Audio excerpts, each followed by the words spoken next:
Going live, we're live. Excellent. Hello everyone, welcome to another episode of Josh's Game Grit. This is episode 45. I had to look, as I always do, because I never remember exactly which episode number we're at. But welcome all. Today we're going to be doing a little bit more tile art stuff. To be honest, probably actually this is part 3 of 3, I think. At least for the current project. Maybe we'll paint more tiles in the future because I've really enjoyed doing it on stream. But hello everybody. TK1138 asks, how's it going today? It's going not too bad. Things are generally pretty good these days. Lots of things going on, but stuff's getting done, which is awesome. And it's been a pretty busy couple of weeks for me, but yeah, things are progressing well. So that's good. I see some of our other regulars in the chat. Hello, Jared Mitz and Richard Durer also.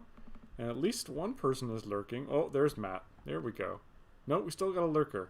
That's okay. Lurk away. Welcome one, welcome all. So I'm going to show you guys.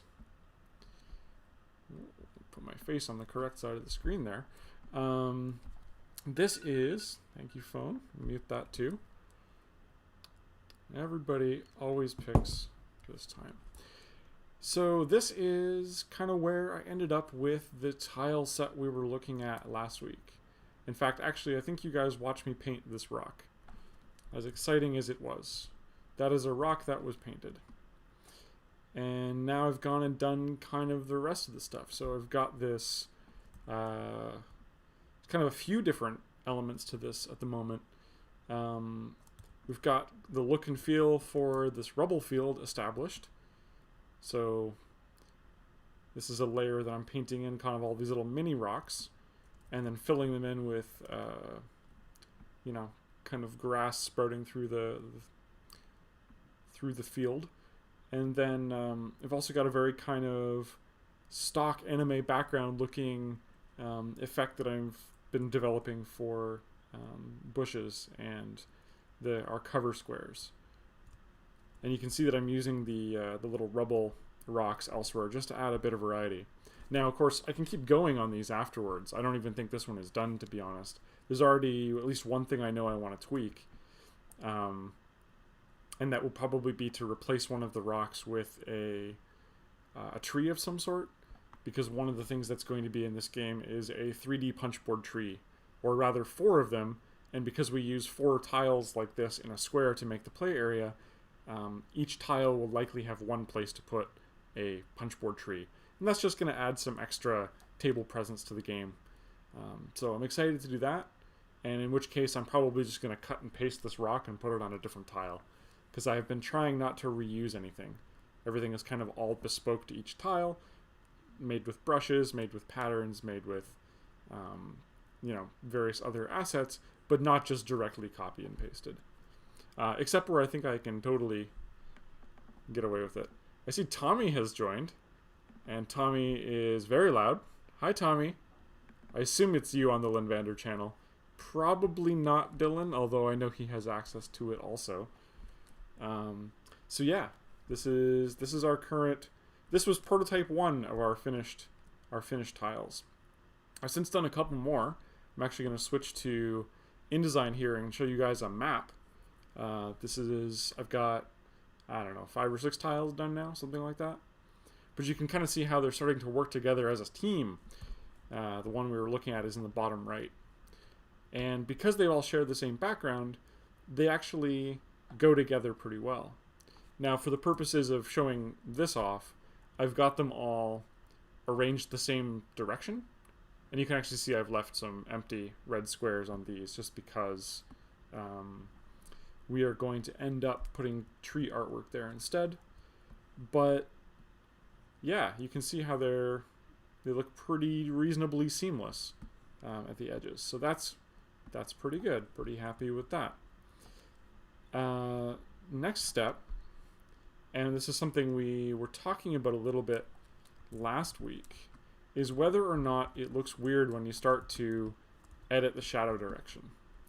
And I think, for me anyway, The shadows are subtle enough that I kind of don't mind at this scale, and it's not like I'd really be able to do much about it anyway. But, you know, if you look at these two tiles that are adjacent now, and you look at, you know, the light source on this little rock is different than the big rock because that's where the tile edge is, and this one is again different. I think it still kind of works because you're ultimately just looking at the whole thing top down, and the lighting is not so extreme as to be distracting. So that's really the goal when you're doing this sort of tile art stuff, is you really want to make sure that kind of no matter how they're oriented, they still look like they belong and nothing is really jarring. If I had really long, really black shadows, I think it would be a problem. But I dare say we've gotten away from it. And Tommy says, Dylan wouldn't say blame Josh. I think he has once in the past, but yeah, it's not his go-to. Dylan wouldn't come in so loud. You say that, and then I threw you guys through the loop. So, wow, everybody's here. Everybody's here today. Richard Durr asks if this tile art's going to transfer over to Miyamoto. Some of the things that I've been tinkering with are going to. I've been doing a lot more experimentation with types of brushes and specific mediums in Photoshop, and that's going to transfer over. This particular art is not the right feel for that game. That game is going to be much more traditional Japanese, like sumi-e painting, most likely. I have to do some tests as well on that and see kind of where that art style is going to fall. But I try and make a point of, just like Dylan will tell you, we make sure that our mechanics feel like they match the theme. A big thing for me is making sure that the game looks the theme as well, right? So because all of our subject matter for this particular project is anime, I've been doing an awful lot of research into anime backgrounds, and we talked about that on my last stream. Jared says, bushes look more like bushes now. First stab was more of a tree feel. It's true. I think part of what helps there is having them pretty clearly separate circles that are kind of interacting. That seems like it's working out. But I have lots more of these to do, so I'm going to work through them a little bit. But before I do, I'm actually going to show you guys, this is my working prototype copy. So this guy, all of these tiles, and you can see I've given them numbers for my own sanity, but these are all of the prototype tiles that I made very quickly a few months ago when we were doing initial playtesting for the game, because I didn't want to just play on colored squares, as easy as that would have been to make. This is not substantially more difficult if it's just, 3 pattern fills and some grids. So these are this is basically the tile set that we've done all of our playtesting with, and this is kind of my checklist for all of the tiles I'm going to have to illustrate. I've now done these 3. Those were in the 4-way tile art I showed you.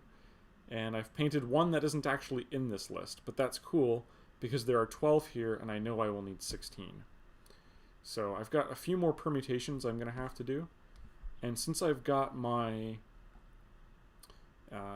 existing elevation design set up, I think I'm going to do 12 next here. There's actually not very much in it either. It's a mostly open, empty tile. So that is going to be helpful. I'm going to kick that over to my other monitor so that I can make it small enough that I can see the chat at the same time. I worked with one single display for so long that when I moved to 2 displays, I wasn't sure how I was actually going to utilize 2 displays. And now it turns out that I'm streaming all the time, I'm starting to discover cases where I actually want a 3rd display. Heaven help me. I do not want that much desk space devoted to computer monitor. That's a lot. But let's see. This elevated area from the other tile is in the wrong spot, but that's cool. I can just move it. Let's do... not that one. This layer.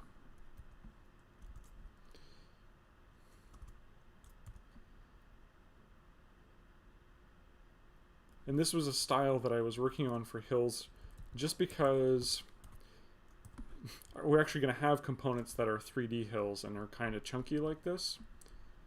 But this turned out to be a really easy way to make it look like there is an elevated area that is taller. So you won't necessarily have to play with, this is the wrong thing, you won't necessarily have to play with the actual 3D hills if you don't want to, because the full art is on the actual tile. But as a value add and as a table presence thing, you're going to want to play with the 3D hill. And that thing is like, you know, basically a deck box size thing.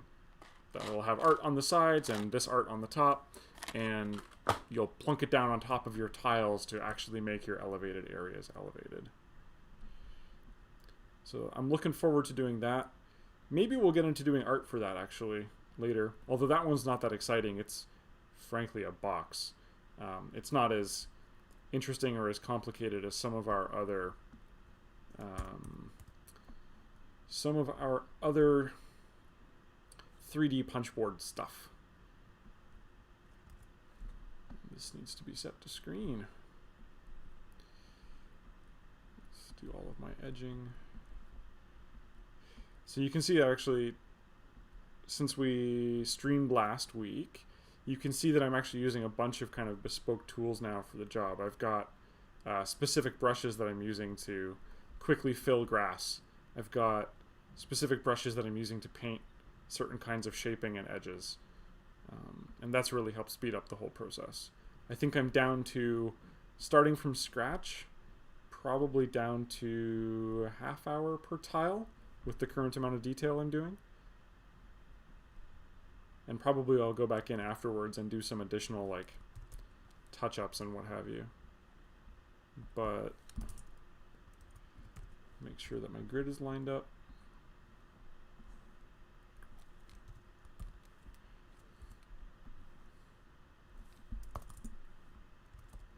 There we go. So there's our elevated area. I'm going to kick this over for comparison. There you can see it. So we got that area done. Woo. Speedy.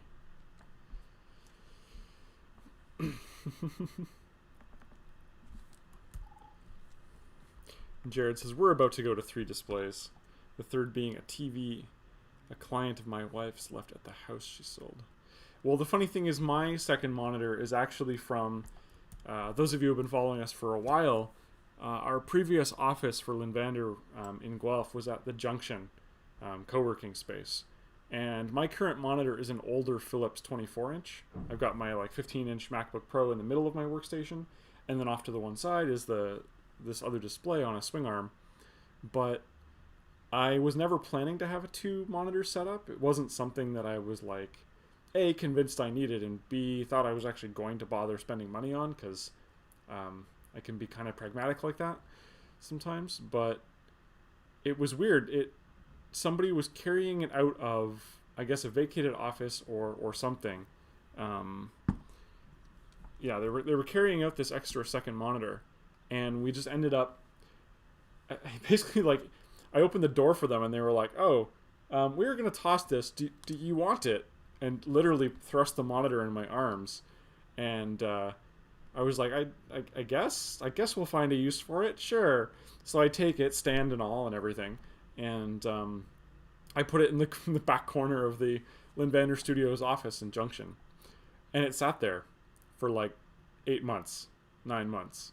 And then just before our lease ran out on that place and we decided to leave, I ended up taking that monitor back home and bought the swing arm for it. And now it's part of my workstation. But it's weird because I never would have gone and like bought that monitor myself.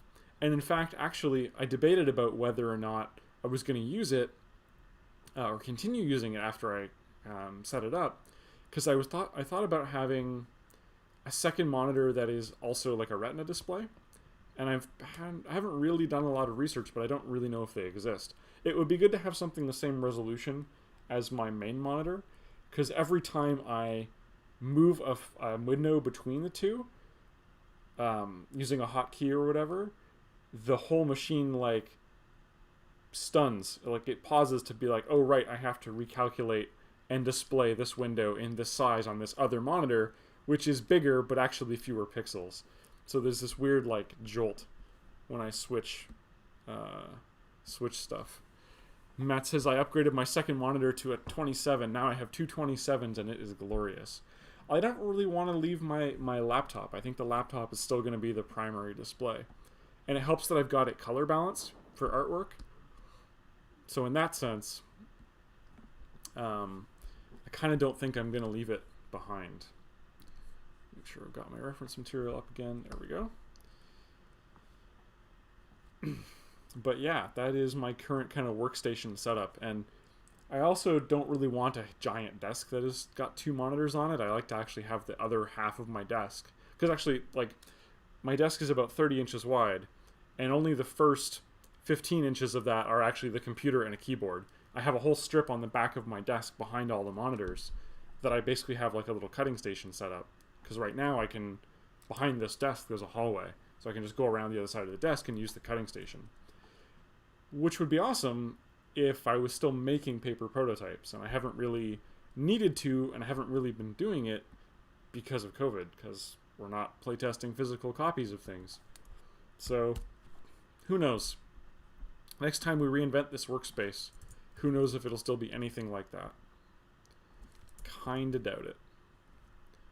So I'm going to go through and add all of my terrain outlines. Not too much in the way of cover squares on this tile. It's going to be a light tile. Going to be quick to paint, that's for sure. And we can get into doing all this other stuff. Let's do this. Oh yeah, so here's a neato trick. My difficult terrain layer is actually a repeating pattern that I painted. So there is a file that is not even the same dimensions as a grid square. It's like 2.5 grid squares or something, or 1 3/4 of a grid square. But it has all of these rocks painted. In fact, actually, I think you can see the tile bounds there. They would be here. That's the tile. So I painted this one illustration, did all of the shading and all of the painting and detailing on all these rocks, did some offsets to make it into a tileable pattern, so now I just have a whole area. But it looks weird if you just do a pattern fill because there's no good way to camouflage it. So what I've been working with is basically filling the entire thing, which is denser than I want or need, and then strategically removing all of the rocks I don't want to end up with a different unique pattern. I'm a really big fan of using pattern fills for things, but they only look good when you can't tell that they're pattern fills right away. So if I only show you, like if I take out some of the really obvious iconic looking rocks from my pattern fill, especially some of the bigger ones here and there, if I'm not doing that particular spot, I can get any number of kind of unique looking different shapes out of the deal, even though this was inherently a big fill layer on the background of my artwork. I'm actually going to remove all the ones off of the tile edges so there's no overhang in the safety area. Yeah, these are too big there. And then this side, let's remove most of this. Probably that one. So I can kind of choose, I can choose exactly where which rocks I'm going to keep out of the composition, which gives me sort of some randomness, but because I know they're all so evenly spaced, I kind of can choose where that randomness is. Let's keep a couple overhanging the edge. I'm also a really big fan of not having things perfectly to the grid squares. I always feel like with tile art illustrations, as soon as you start dealing with a grid and you've got things that are, squares that are supposed to represent specific things, I never liked having the squares be the only, or having the art perfectly constrained into these little boxes. It looks weird for anything that isn't like mechanical or man-made, because fields of rocks don't fall in squares by themselves unless someone puts them like that. And we're trying to make something that looks like, it exists in nature. Let's remove a few more of these, just tidy it up a bit. This is supposed to be rough terrain that's difficult enough to move on that it's going to slow you down, but like not so difficult you can't move through it. Maybe that one. Now they don't even look like they're, these two squares don't even look like they're the same thing now. Don't even. I'm actually going to move my screen share to the other corner because now you can see the tile. The whole tile as I'm working on it, and my face won't be in the way.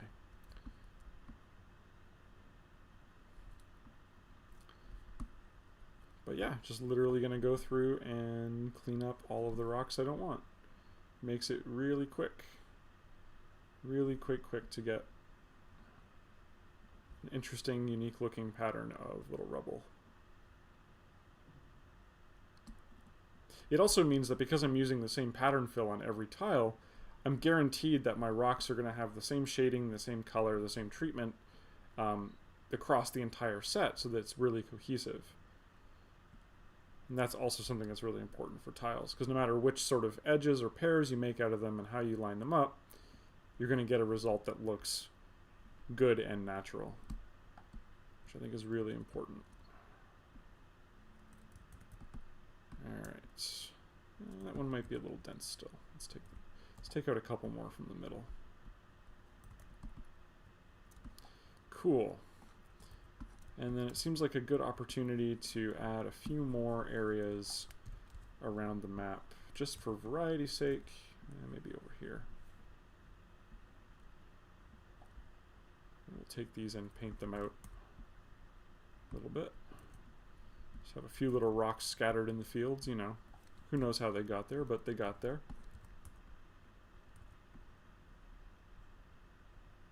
It's little details that make the tile illustration really good, really effective.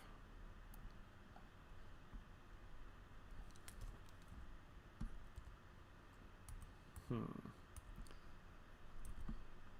there's kind of just a, you just kind of got to feel it out for which bits to keep and which bits to throw away to get the shaping you want.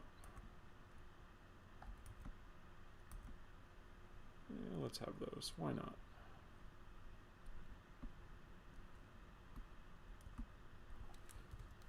And as long as nobody's going to mistake the fact that, you know, these 6 little stones here are a yellow area of difficult terrain that's going to cost extra movement, as long as they're not, like, you know, filling most of a square, I'm not going to have that problem.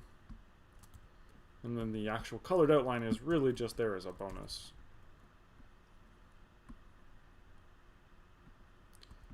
All good. And even have them spill into other squares, because the blue square is going to be a bush later. So it makes sense that I can have a little bit extra there. Cool. Alright. Rubble field, job done. Now I gotta paint some background color for my actual rubble fields, and this is just gonna help them stand out. I didn't originally have this layer when I did my first prototype of the tile, but I discovered that if you look at the tile really small, you actually need it to be able to spot those areas. So at a distance, it actually really helps read that that is a different sort of thing. And up close, you don't really notice the shadow particularly, especially once I go in and paint the grass layer. TK asked me if I'm happy with the shading when the tiles are in different configurations. I am. I actually think it's not terribly distracting. I haven't chosen a really heavy dark shadow on purpose. Like the prototype art that I was using, that I've been playing with for a long time even, doesn't really have as soft a shadow. Like here, there's a really heavy black, brown kind of outline around the elevated areas. But on the ones that I'm painting now, it's a really nice soft blue, which is a much better palette for the subject matter, but also is not nearly as harsh, and you don't really notice it so much when the tile is rotated. The rocks are still going to stand out a little bit, but they also don't have this really aggressive Photoshop filter shading anymore. So the short answer is it doesn't really bother me. And there isn't really much I could do about it anyway, unless I painted a totally different perspective, which I actually just think would make individual tiles look less good. And we talked a little bit about kind of how that has to work, if that's going to happen. So I've got my rubble. I should probably add in my dirt path area, because I've been trying to have a little bit of like variation in the grass effect in all of them. Let's see, what would be the heavily traveled areas on this tile? Probably here. Get a little bit of like a clearing with a little path between. And this brush that I'm using now is more of a sponge, so you kind of have to treat it like a sponge.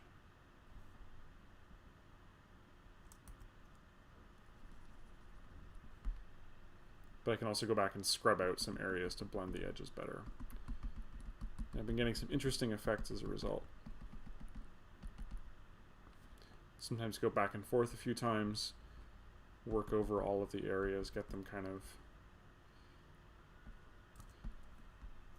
The better you blend it, the more it will look like the grass is just kind of naturally taken over the dirt, or the grass has been worn thin in those spots.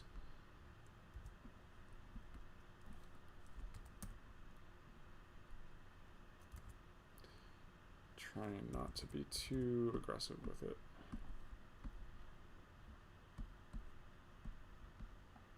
You want some hard edges and some soft edges, because you don't know where like little bumps or deviations in the ground are gonna make something like that show through. But I do want to make sure that it is not touching my safe area, in which case I should probably do a little cleanup along this edge here, so that when I've got two tiles, this area doesn't just spill over between them.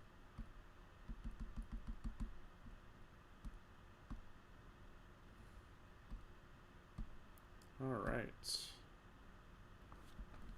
Cool. Done. Dirt is done. Let's do... let's just work bottom to top. That'll work well enough. So rubble's done, grass is done, dirt's done. Time to paint some more rocks. Gotten a lot faster at it. I now have kind of a specific... If you look at my layers palette, I'll move my camera window and window there. If you look in the layers palette in the corner, I've actually got solid colors for all of the different shading layers, and then I just now paint masks instead of painting actual colors.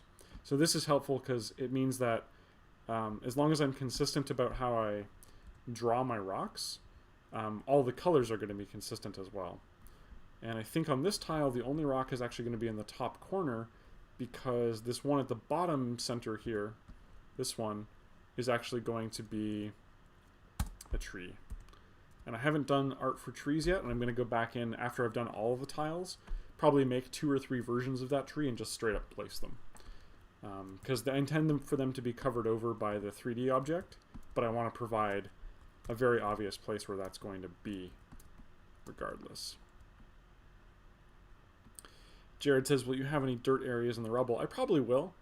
The other ones are looking more like grassy fields, but I think it makes sense to have the earth turned over a little bit too. Probably we'll go back and do that as well. I also want to make sure that in some of the big open grassland areas, I'm going to add some flowers and stuff. You know, get some wildflowers and maybe some taller blades of grass as well, blowing in the wind, so that we really get that, like, you know, windswept field feeling. But yeah, we're going to have quite a few options to do that. So let's rough in some boulders over here. That's maybe too big.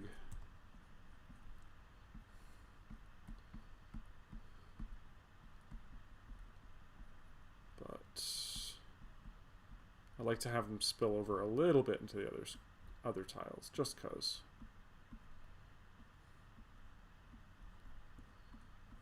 As long as I've got a good sort of aesthetic here for how I can get these to like match up, then we're good.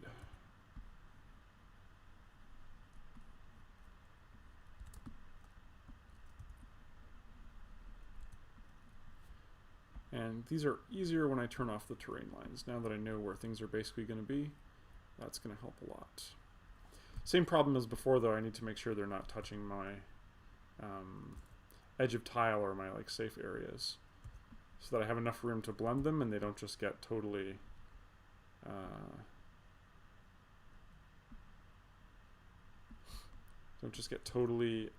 butted up right against the edge. We want them to kind of stand out a bit. The other thing that I've been tinkering with these is actually using a heavier brush with some heavier lines, and using the tablet pen is really helpful here. But just having the other areas where I want more kind of contrast in the line work, actually painting them as heavier, blacker lines, so that then I can have sort of a distinction between where my deepest, darkest shadows are going to be on the rocks, and having them also stand out.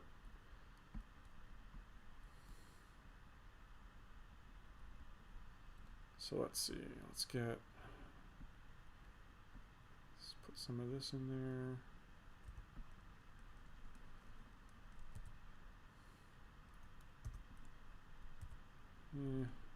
Just got to decide kind of how I want this boulder to read visually. Looks like it sort of has like a sloping part and then kind of two sort of plateaus on it. So if I then go and make some little details on these plateaus, we're laughing.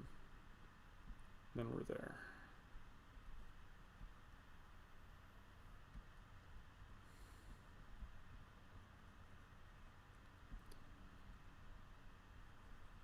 We've also gotten a little bit faster and kind of more loose about how I'm doing some of that detailing work.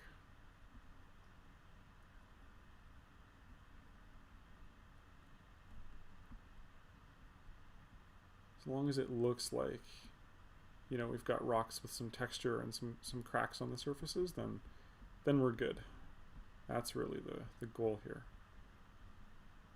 And it's a very anime thing to have kind of the key lines show you where the facets of the rock are, where the direction changes quickly.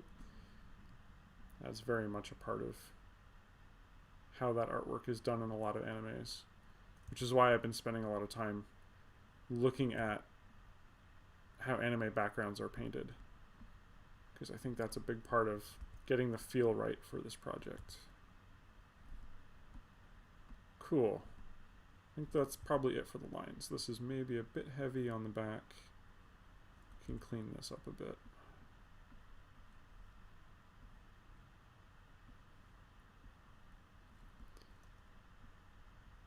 Let's give it an actual hard outline on the one edge.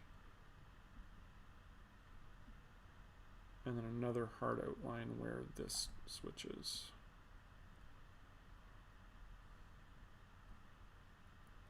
Cool.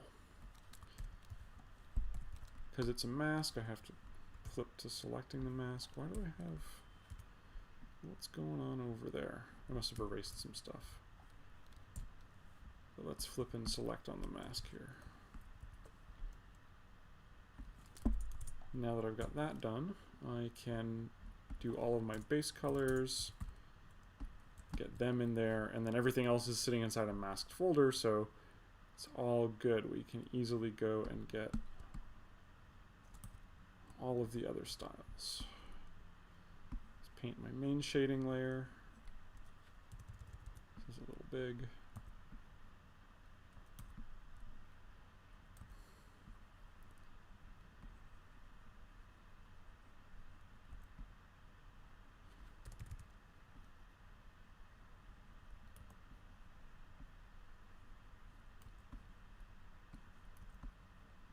And I'm using, I did the original one using just a straight round brush in Photoshop, but I'm finding I'm getting a lot better variation of my textures by using a brush with some texture settings as well. It's been kind of cool to tinker with how that might work.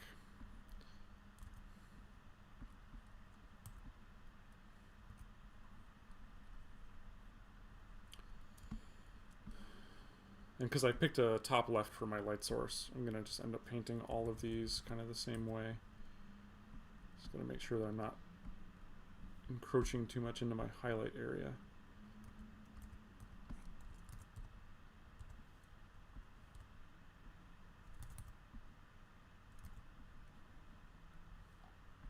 And in fact, I think I want to make that line a little bit darker where that divide is.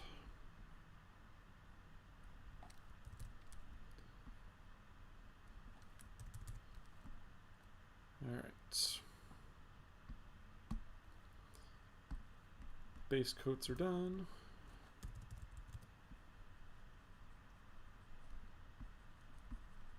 Roughen my highlights.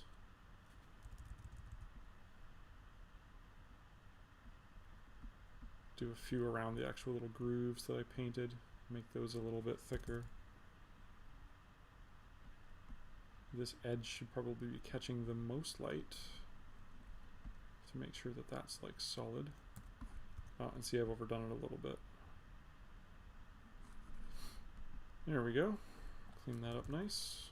I think actually probably that should be a little bit more shadowy too.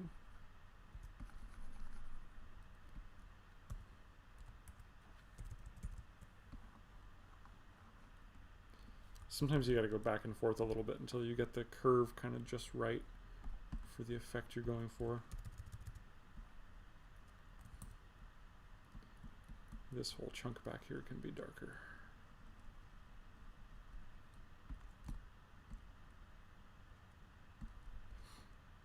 Okay, and then finally,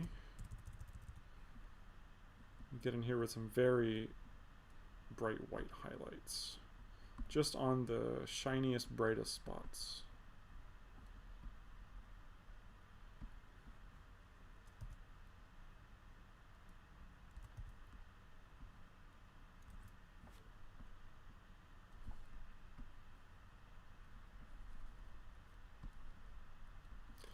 And blend them a little bit.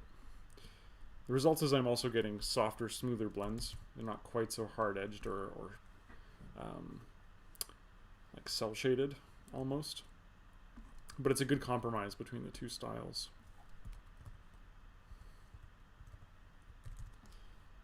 All right, cool. That's the only rock I have, so we can be done with the rock.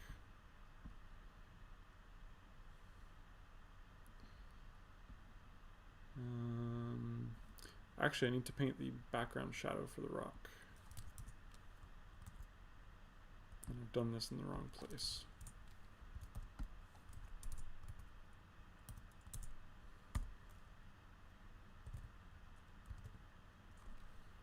So these should be quite a bit darker, I think.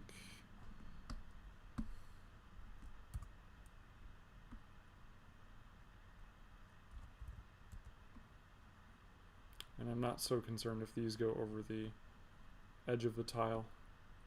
That's just how that's going to happen. Do the edges a bit. And then once I do the bushes, oh, check this out because you guys haven't seen this yet. This is an anime production studio technique that I was researching how people do this. I ended up making some custom brushes to do all of my bush artwork.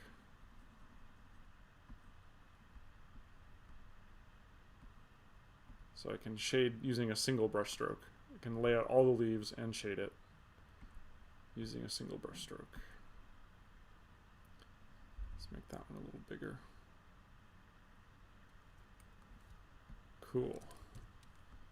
I've got one down here as well.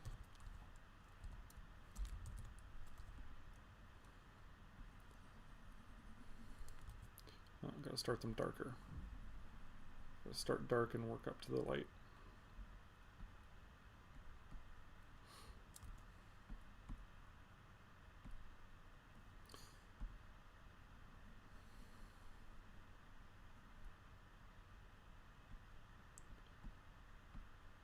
And the thing I discovered having painted a ton of these now The number one thing I discovered is you have to be very careful about how much area you paint with each of your brushes, because they are a little bit... You can easily undo your highlighting, because part of the trick of this is you're painting the highlight and the details at the same time, which, if you spend too much of your attention trying to do one, you kind of mess up the other.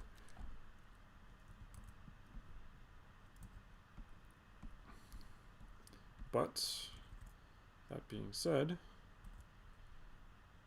a couple of really cool ways to do this. TK1138 says, how many anime art techniques would you say you've picked up working on this art project? A bunch for sure. I think every single aspect is of the tile is a different trick.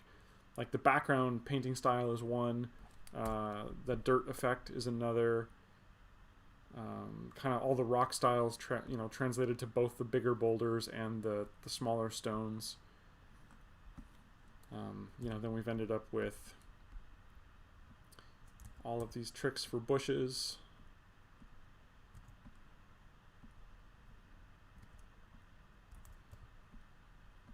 There we go. Get a couple other ones in there. Different brightnesses.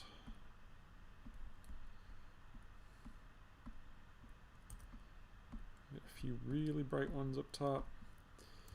And then because you can still kind of tell that they're all made from a pattern, you're still using the pattern brush. I also have a brush which is individual leaves. So you kind of do your basic shapes, and then you do a few smaller details.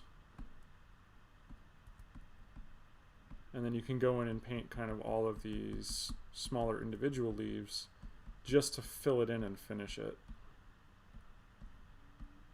Keeping in mind that there's not really much on the back half. But now they look pretty round. May have even overdone the front there a little bit. Could have some more darker leaves. Yeah, that'll help.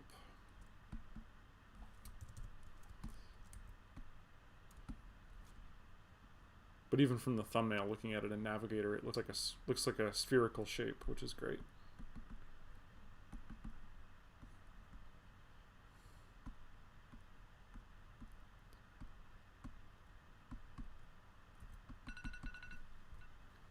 Thank you, phone. That's not important right now. How dare you get spam calls? I know, right? Okay. Listen. I know you get fed at 6. That's the deal. And I know you don't really understand daylight savings time. I don't really understand daylight savings time either. But you got an hour and 15 minutes, not 15 minutes. And you don't have to sit here and yell at me. Are we good? Tiberius is very unhappy. He was unhappy last week, actually, if you recall. Friday dinner time is apparently an ongoing difficult concept.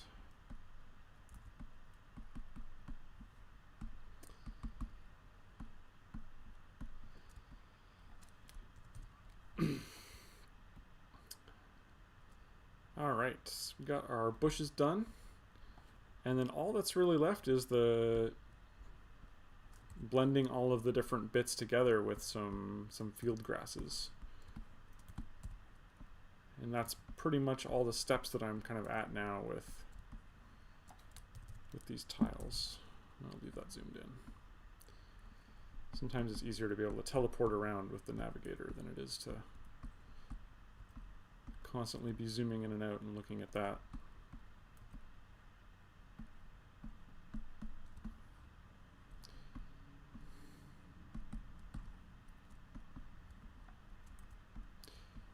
And this brush I'm actually not that happy with, so I don't use it too much. I'm using it mostly for variety. The other one that I made, I'm actually finding to be a lot better for this sort of blending. But by making sure that everything is underneath or on the right layers, so you actually have things that are taller showing up higher in the stack, I actually get all the shading and shadowing for free, which is proving to be a real time saver too. The only one that I have to go back and manually paint shadows on is any grass that's behind the rock. And I'll show you why in a second.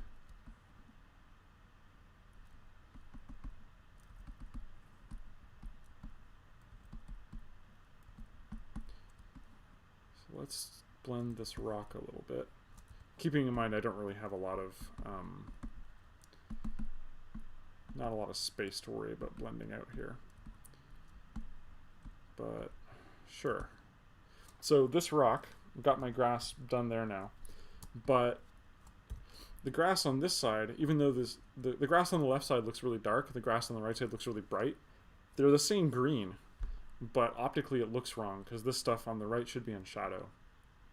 So when I'm done all of my grass detailing, I'll have to do a pass to adjust the color of all of those and blend them a little better. And I can do that across the whole project. I also have to be, the way I set up these brushes, I have to be mindful of the direction I'm painting in because I can make circles with them. So I have to draw my strokes in a particular direction to cheat all of this grass. And I think the first time you guys saw me do this on stream, I painted all the blades by hand. I just painted like, 50 or 60 blades of grass, and then it was all just, every blade was different. But in terms of doing it quickly, this is like, 90% as effective when you're looking at it at this scale, and takes me way less time because I'm just doing it in batches. And I can toggle the color and pressure and direction of this brush so I can do all of those steps all at once. And I am thinking I'm probably going to have to add some taller grasses in here. To draw another brush and then do that. And there's a few that are a little too covered, so I'm going to just unpaint them a bit. Hide some of our uglier brushes. Here we go. Sometimes you still have to go back and do a little bit of cleanup just to make sure everything presents nicely, but still blends pretty good and a lot faster than doing it by hand. You're still having feelings, huh? I know. It's hard. Tiberius, that's enough, thank you. I know. You're very disruptive today. You have big feelings? Yeah? You don't even want to come over here. You want me to follow you. We're not doing that right now. We can do that in 10 minutes. Okay.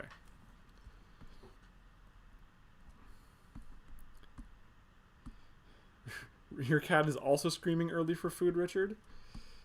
I wonder if it's like this particular time of year, they're like, oh, winter is coming, we need to bulk up. We can't wait for food, we need lots of extra food.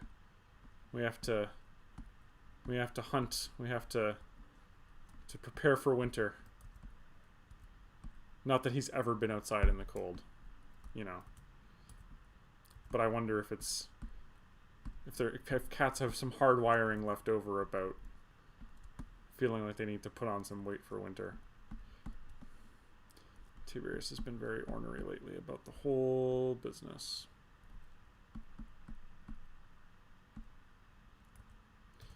Well, that didn't work. Sometimes I misplace one and then it looks a little strange.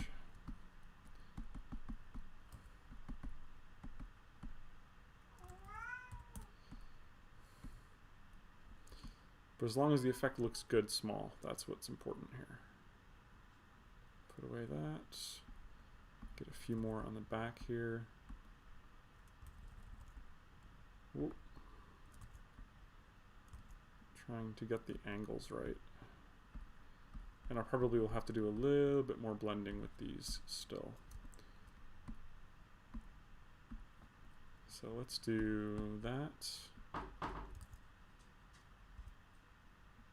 And let's trim these out.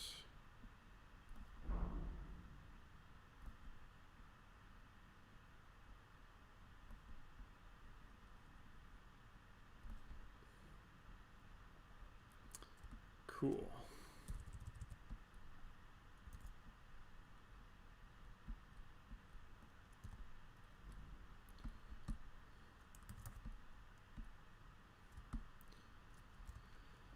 Last but not least, lock the transparency and then go and paint, not blue, multiplied blue. Look at that. Magic. Magical. Only painted the grass and only painted the portion that should be in shadow. There, tile done. That's an easy one. It was nice and empty. There weren't too many like individual objects to paint. But yeah, with some dev, you can see they're really coming along. Jared also asked me earlier how long it took me to get the brush correct for the, I assume you mean for like the one for the bushes and the leaves and stuff. Substantial effort. Let me open up my working file, my brush making file. This is my testing grounds basically. So I drew a whole bunch of different, just really simple little grass patterns, and then tried a few of them as brushes, tried some different shapes, tried some different kinds of brushes to make the brushes out of, brushception. So I was doing some stuff with, this is a Photoshop brush that emulates, it's actually called a brush pen. It's a pen with a very fine tip point. It's like an ink pen basically, for shading, for comic lines. That one's pretty close to what I ended up with. And then made some brushes out of them, tested them, was messing around with all of the flow and whatnot. Tinkering with all of the settings until I kind of get the angle and the control and the color change and all of that in a way that will reliably produce the minimum and maximum ranges I want from painting them. It's a bit of a nuisance. I even have a single brush now that is individual blades of grass, which also took some doing to make. But yeah, this was my first attempt at the bush brush, the one that's the leaves. You can see my tinkering here. I just drew these very simply using a very small black brush, and then filled them in, and then used them to make a brush that I could repeatedly use and paint. Then started doing some stuff with the value and the color and the shading, and just layered it in. So there's an early test of doing the layer painting. I found out that I can't get quite the range that I want. I think I probably could be, if I practiced more with like the tablet and was able to actually reliably paint that many layers of pressure, I probably could get this color variation. But I found it way easier just to have 2 or 3 versions of the brush. One that goes the very bottom level, which is like a dark green, dark blue. One that's like a mid-tone, which is like a 2-tone middle green, and then like a lime green top. And just have, do the 3 passes like you saw me doing earlier. Here are some tests for the individual grass brush. That was my candidate blade of grass. And then I used it to make this. So depending on the angle I paint at, I get all of those. And if I just shade repeatedly in the same direction and I adjust the pressure, I can paint pockets of shadow and pockets of highlight. So why would I make individual marks like that when I can make dozens and dozens of them very, very quickly? It's way easier. And then I think the last step was I was doing some tinkering with, exactly how I was going to do the color balancing on that brush, and get the scaling right, and figure out how I was going to blend, some of the layers together. So always have a working file like this where all of those test bed changes live, and then really just the only ones that survive and get put in the brush palette and sorted in a nice folder are the ones that work. And then I export them and save them so that if something ever happens to my Photoshop install, they're good. Also doing a quality assurance pass on this tile, it looks like I didn't blend those. They look a little weird. So let's do that before I wrap up this stream. Because we are at, what, 50 minutes? 55 minutes. Not too much left there.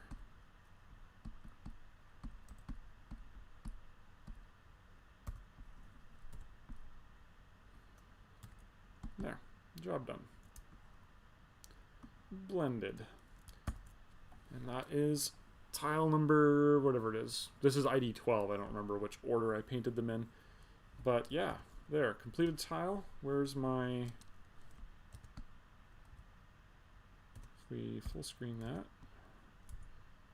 Can do that. And I can bring up the other one for comparison. And we can just see... Here's how far we've come. We had them... Yeah. There you go. Prototype art versus production art. A world of difference. It's actually kind of crazy.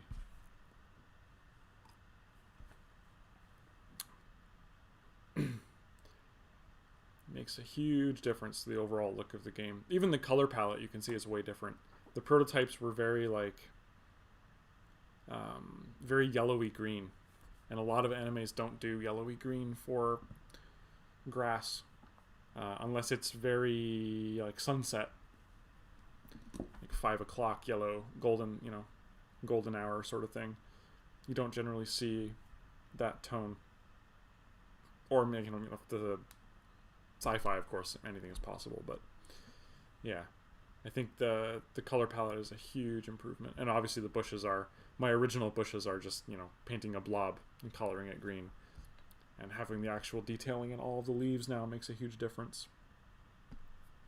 One of the things that I was also experimenting with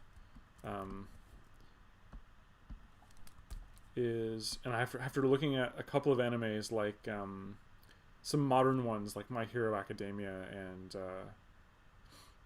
and the like, there's often